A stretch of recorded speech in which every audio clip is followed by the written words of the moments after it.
हरिर्नाम हरिर्नामैव केवलम् कलौ नस्तेव नस्तेव गतिरन्यथा।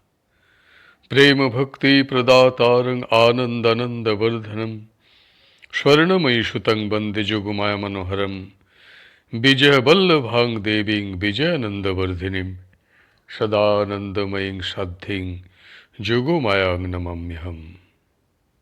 गुरुर्ब्रह्मा गुरुर्विष्णु गुरुर्देव महेश्वर गुरुरेव परं ब्रह्म तस्मै শ্রী গুরবে নমঃ। গুরু শিষ্য সংবাদ গ্রন্থ হতে পাঠ। আজ আমরা গ্রন্থটির একাদশ প্রসঙ্গ মুক্তি আস্বাদন করব। শিষ্য গুরুদেবকে জিজ্ঞাসা করিতেছেন, মুক্তি কাহাকে বলে? গুরুদেব উত্তর দিতেছেন, মুচ ধাতু হইতে মুক্তি শব্দ উৎপন্ন হইয়াছে। মুচ ধাতুর অর্থ কোনো কিছু হইতে মোচন হওয়া, কোনো প্রকার বন্ধন, কোনো প্রকার উপাধি, কোনো প্রকার বদ্ধভাব অথবা কাহারও আলিঙ্গন হইতে মোচন হওয়ার নাম মুক্তি।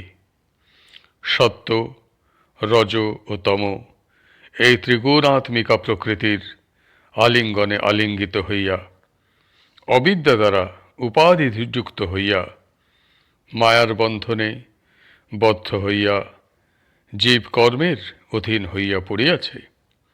কর্ম অনাদি, ভগবান অনাদি, কাল অনাদি, জীবের কর্মচক্র অনাদি।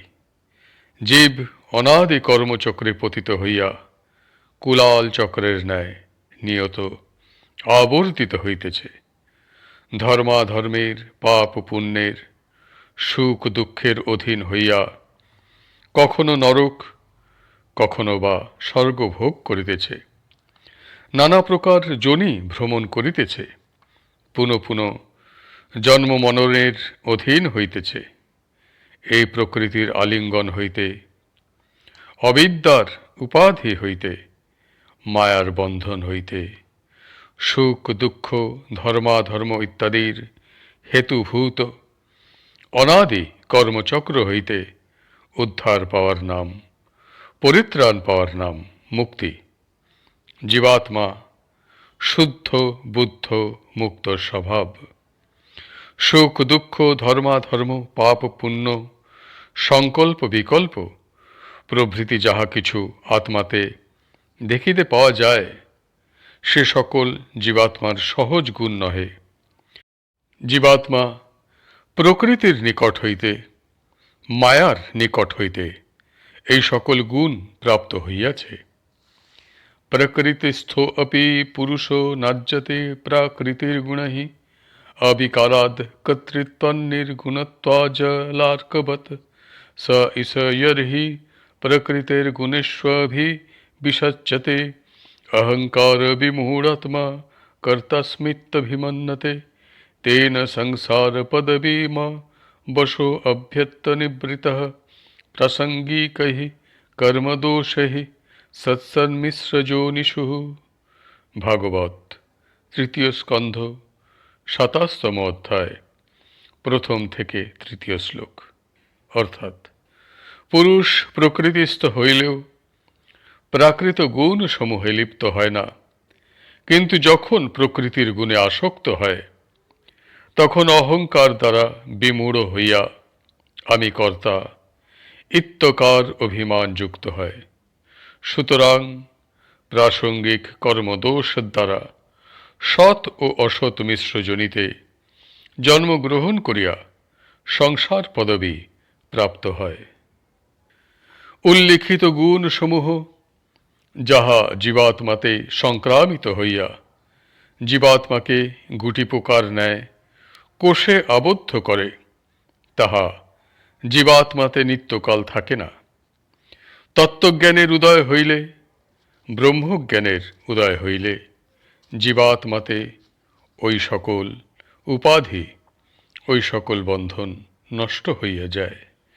পূর্বে সৃষ্টি প্রকরণে যে অহংতত্ত্বের কথা বলিয়াছি, ব্রহ্মের জীব শক্তি যখন সেই অহংকার দ্বারা অভিভূত হইয়া উপাধিযুক্ত হয়, তখন জীবের আমি, আমার ইত্যাকার জ্ঞান জন্মে। জীবে আমি, আমার ইত্যাকার জ্ঞান জন্মিলে জীব আমি ধার্মিক, আমি পাপী, আমি সুখী, আমি দুঃখী, আমি ধনী, আমি দরিদ্র, আমি স্থূল, আমি কৃশ, আমি সুস্থ, আমি রোগী, এইরূপ অভিমানে অভিভূত হয়। তখন জীব আমি কর্তা হইয়া, কর্তৃত্বের উপাধিতে উপাধিযুক্ত হইয়া কর্মের অধীন হয়। তখন কর্মজন্য সংস্কার দ্বারা অভিভূত হইয়া অদৃষ্টের অধীন হইয়া পড়ে। অদৃষ্ট তখন তাহাকে রাজা যেমন অপরাধী ব্যক্তিদিগকে নানাবিধ ক্লেশ প্রদান করেন, সেইরূপ নানা প্রকার সুখ দুঃখ প্রদান করে। তখন জীব প্রাকৃতিক সুখ দুঃখ দ্বারা নিজেকে কখনো সুখী, কখনো বা অসুখী মনে করে। প্রকৃতির আলিঙ্গনে আলিঙ্গিত হইলে আমি আমার ইত্যাকার অভিমানাত্মক অহংকার, সংকল্পাত্মক মন, নিশ্চয়াত্মিকা বুদ্ধি, অনুসন্ধাত্মাত্মক চিত্ত, কারণ দেহ বা আনন্দময় কোষ, সপ্তদশ অবয়ব বিশিষ্ট সূক্ষ্ম দেহ বা বিজ্ঞানময়, মনোময় ও প্রাণময় কোষ এবং স্থূল দেহ বা অন্নময় কোষ, এতগুলি সংস্কারে বা বন্ধনে জীববদ্ধ হয়। এই সকল সংস্কার বা বন্ধন হইতে মুক্ত হওয়ার নাম মুক্তি। অন্নময় কোষ ভেদ হইলে পার্থিব বস্তুতে আকর্ষণ থাকে না। প্রাণময় কোষ ভেদ হইলে শারীরিক উত্তেজনা থাকে না। মনোময় কোষ ভেদ হইলে সংকল্প বিকল্প নষ্ট হইয়া যায়। বিজ্ঞানময় কোষ ভেদ হইলে সংশয় বুদ্ধি থাকে না। আর আনন্দময় কোষ ভেদ হইলে পার্থিব আনন্দ মুগ্ধ করিতে পারে না। শ্রীমদ্ বিজয়কৃষ্ণ গোস্বামী প্রভুপাদের উক্তি।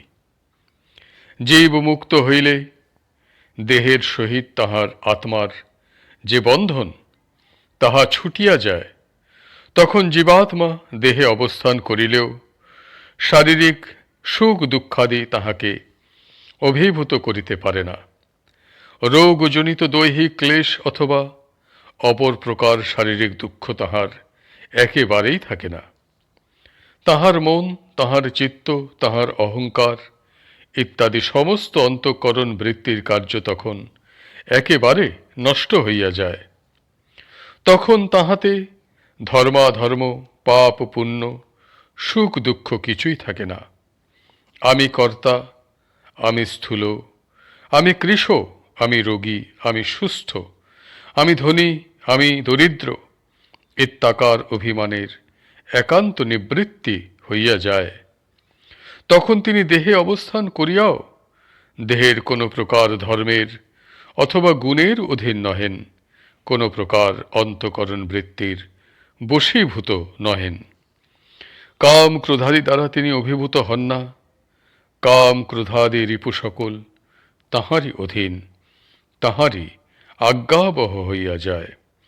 আত্মার এই মুক্ত ভাবকে, উপাধিশূন্য অবস্থাকে মুক্তি বলে। আজকের পাঠ এখানেই সমাপ্ত হল।